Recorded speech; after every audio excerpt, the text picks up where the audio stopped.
Good morning friends. இன்றைக்கி நம்ம பார்க்க போகிறது விநாயகர் சதுர்த்தி ஸ்பெஷல் தான் பார்க்க போகிறோம். தேங்காய் பால் கொழுக்கட்டையும் இனிப்பு போண்டாவும் தான் பார்க்க போகிறோம். இந்த ரெண்டு டிஷ்ஷுமே ரொம்ப சிம்பிளாக உங்களுக்கு புரிகிற மாதிரி வீடியோவில் சொல்லியிருக்கேன். வீடியோவுக்கு நடுவில் சின்ன சின்ன டிப்ஸ் எல்லாம் கொடுத்துருக்கேன். மறக்காமல் செக் பண்ணி பாருங்கள். இப்போ தான் நம்ம சேனலுக்கு ஃபஸ்ட் டைம்னா சப்ஸ்கிரைப் பண்ணி சப்போர்ட் பண்ணுங்கள். இப்போ நம்ம வீடியோக்குள்ளே போகலாம். இப்போது நம்ம பால் கொழுக்கட்டை செய்கிறதுக்கு முதல்ல நம்ம ஒரு பாத்திரத்தை எடுத்து வச்சுக்கலாம். அதில் ஒரு கப் இடியாப்ப மாவு எடுத்து வச்சுக்கலாம். நீங்கள் கொழுக்கட்டை மாவு கூட கேட்டால் கூட உங்களுக்கு கிடைக்கும். இப்போ நம்ம 1/4 கப் அளவுக்கு துருவின தேங்காய் சேர்த்துக்கலாம். 1 டேபிள் ஸ்பூன் சர்க்கரை சேர்த்துக்கோங்க. சேர்த்துட்டு ஒரு வாட்டி நல்லா மிக்ஸ் பண்ணிக்கோங்க. இப்போ நம்ம நல்லா கொதிக்க வச்சு சூடான தண்ணியை அதில் கொஞ்சம் கொஞ்சமாக சேர்த்து நம்ம நல்லா பிசைஞ்சு எடுத்துக்கலாம். நீங்கள் தண்ணி எந்த அளவுக்கு வேணுமோ அந்தளவுக்கு மட்டும் சேர்த்து நீங்கள் பிசைஞ்சிக்கோங்க. ரொம்ப தளர்வாகவும் பிசைய வேணாம், ரொம்ப கெட்டியாகவும் இருக்க வேண்டாம். நம்ம கொழுக்கட்டையெல்லாம் செய்வோம்ல, அந்த அளவுக்கு இருந்தாலே போதும். இந்த அளவுக்கு மாவு இருந்தால் நம்மளுக்கு கரெக்டாக இருக்கும். இப்போ நம்ம கொஞ்சம் கொஞ்சமாக மாவு கையில் எடுத்துக்கிட்டு நல்லா ரவுண்ட் ஷேப்பாக உருட்டி எடுத்துக்கலாம். உங்களுக்கு எந்த ஷேப்பில் வேணுமோ நீங்கள் அந்த ஷேப்பில் கூட உருட்டிக்கலாம். இப்போ நான் ஒன்று ஒன்றா இந்த மாதிரி எல்லாத்தையுமே உருட்டி வச்சுக்கிறேன். இந்த மாதிரி உருட்டும் போது நம்மளுக்கு எவ்வளோ ஈஸியாக இருக்குது பாருங்கள். இப்போ நம்ம எல்லா மாவுமே இந்த மாதிரி உருட்டி எடுத்து வச்சுக்கலாம். இப்போ நம்ம அடுப்பு மேலே ஒரு பாத்திரத்தை வச்சுக்கோங்க. அதில் 2.5 கப் அளவுக்கு தேங்காய் பாலை சேர்த்துக்கோங்க. நான் தண்ணியான பால் 2.5 கப் அளவுக்கு சேர்த்துருக்கேன். 1/2 கப் அளவுக்கு காய்ச்சின பசும்பால் சேர்த்துருக்கேன்.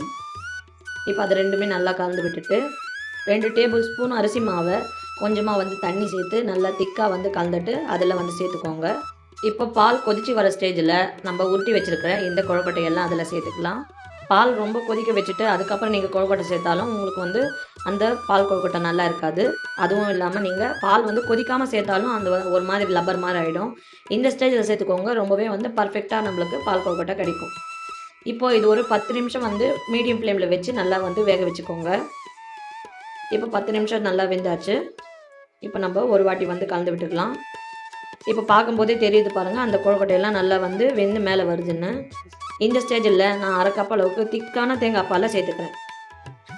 இப்போ 3/4 கப் அளவுக்கு சர்க்கரையை சேர்த்துக்கிறேன். 1/4 டீஸ்பூன் அளவுக்கு வாசனைக்காக ஏலக்காய் தூளை சேர்த்துக்கோங்க. இப்போ நம்ம திக்கான தேங்காய் பால் சேர்த்துருக்கோம் இல்லையா, அதனால் நம்ம ரொம்ப நேரம் கொதிக்க விடக்கூடாது. அப்படி நம்ம கொதிக்க வைக்கிறதால தான் நம்மளுக்கு கொழுக்கட்டை ரொம்பவே ஹார்டாக இருக்குது. இப்போ நம்ம 10 நிமிஷம் மட்டும் நம்ம கொதிக்க வச்சாலே போதும். இப்போ லைட்டாக ஒரு கொதி வந்தாலே நம்ம ஸ்டவ் ஆஃப் பண்ணிக்கலாம். இப்போ உங்களுக்கு பார்க்கும்போதே தெரியும் எந்தளவுக்கு அந்த கொழுக்கட்டை வெந்திருக்குன்னு. இது நேரம் ஆக ஆக ரொம்பவே திக்காக மாறிக்கிட்டே வரும். அதனால் நீங்கள் இந்த ஸ்டேஜ் இருக்கும்போதே இறக்கிடலாம். அவ்வளோதான், நம்ம கொழுக்கட்டை ரெடி ஆகிடும். ரொம்ப ஈஸியான தேங்காய் பால் கொழுக்கட்டும் ரெடி பண்ணிட்டோம் பாருங்கள். கண்டிப்பாக நீங்களும் ட்ரை பண்ணி பாருங்கள். இப்போ அடுத்த டிஷ்ஷில் பார்க்கலாம்.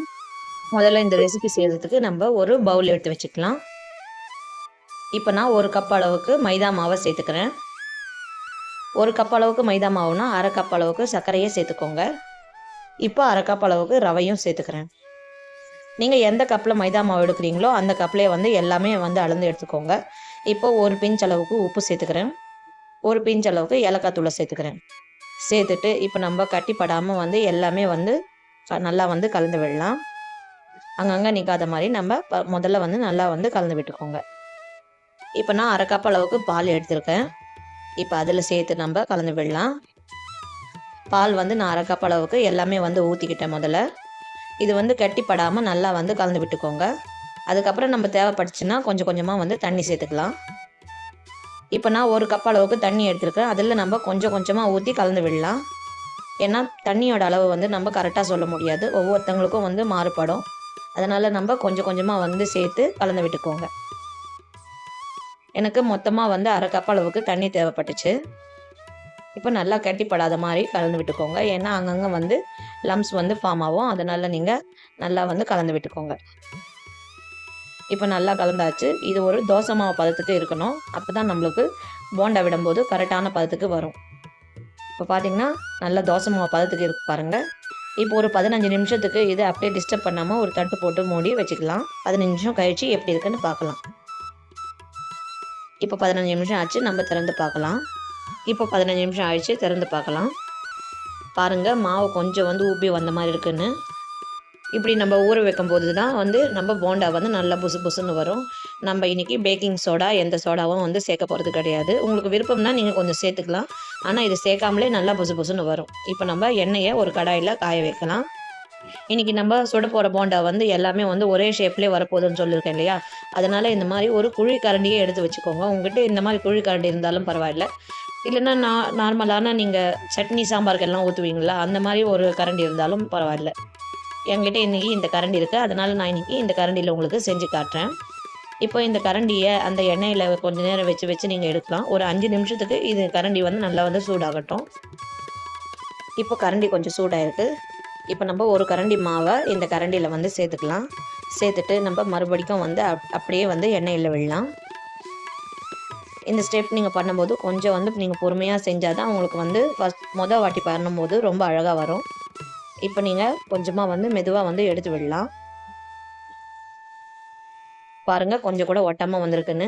நீங்கள் மொதல் வாட்டி செய்யும்போது உங்களுக்கு கொஞ்சம் ஒட்டுற மாதிரி வந்து தெரியும். அதுக்கப்புறம் 2வது வாட்டி 3வது வாட்டி செய்யும்போது அந்த கரண்டியில் வந்து ஒட்டாமல் தானாகவே வந்து நல்லா எழும்பி அழகாக வரும் உங்களுக்கு போண்டா. நம்ம இதே போலவே ஒரு போண்டாக்கெலாம் வந்து இந்த மாதிரி நம்ம வந்து சுட்டு எடுத்துக்கலாம். நீங்கள் அடுப்பை வந்து ஹை ஃப்ளேமில் வைக்க வேண்டாம், கொஞ்சம் வந்து லோ ஃப்ளேம்லேயே வச்சுக்கோங்க. அப்போ தான் வந்து அதில் வந்து தீயாமல் இருக்கும். இல்லைனா வந்து நீங்கள் ஒரு செகண்ட்லேயே வந்து போண்டா எல்லாம் வந்து மேலே தீஞ்சு போயிடும், உள்ளே வந்து வேகாமல் இருந்துவிடும். அதனால் நீங்கள் வந்து அதை பார்த்து பொறுமையாக செஞ்சுக்கோங்க. நீங்கள் இந்த மாதிரி செய்யும்போது உங்களுக்கு கையிலையும் வந்து எண்ணெய் தெறிக்காது, ரொம்பவே வந்து ஈஸியாகவும் வரும். இப்போ பாருங்கள், ரொம்ப அழகாக வந்து ஒரே ஷேப்பாகவே வந்து நம்ம போண்டா வந்து வந்திருக்குன்னு. இதே போலவே நம்ம ஒரு போண்டாக்கெலாம் வந்து பொரித்து எடுத்துக்கலாம். இப்போ இதே போலவே நம்ம வந்து ஒரு போண்டாக்கெலாம் வந்து பொரித்து எடுத்துக்கிட்டோம். நீங்கள் வந்து கொஞ்சம் பொறுமையாக செஞ்சிங்கன்னா உங்களுக்கு வந்து கொஞ்சம் கூட வந்து பிக்காமல் ரொம்ப அழகாக வந்து நம்மளுக்கு வந்து போண்டா வரும். நான் ஒரு டிப்ஸ் வந்து உங்களுக்கு நடுவில் சொல்ல மறந்துட்டேன். நீங்கள் மாவு வந்து ஊற வைக்கும்போது மாவு கொஞ்சம் கட்டிப்பட வாய்ப்பு இருக்குது. அதனால் நீங்கள் கட்டிப்பட்டால் ஒரு டேபிள் ஸ்பூன் அளவுக்கு தண்ணியை சேர்த்துட்டு நீங்கள் திரும்பவும் கொஞ்சம் கலந்து விட்டுட்டு ஒரு தோசை மாவு பதத்துக்கு அந்த மாவு நீங்கள் கொண்டு வந்துட்டிங்கன்னா ரொம்ப சூப்பரான இனிப்பு போண்டா தயாராகிடுச்சுன்னு பாருங்கள். கண்டிப்பாக இந்த ரெசிபி வந்து நீங்கள் மறக்காமல் வந்து இந்த விநாயகர் சதுர்த்திக்கு ட்ரை பண்ணி பாருங்கள். இந்த 2 டிஷ்ஷுமே இன்றைக்கி உங்களுக்கு ரொம்பவே பிடிச்சிருக்கும்னு நினைக்கிறேன். நீங்களும் வந்து இந்த மாதிரி 2 டிஷ்ஷுமே செஞ்சுட்டு விநாயகர் சதுர்த்தியை நல்லா ஹாப்பியாக வந்து செலிப்ரேஷன் பண்ணுங்கள். தேங்க்யூ.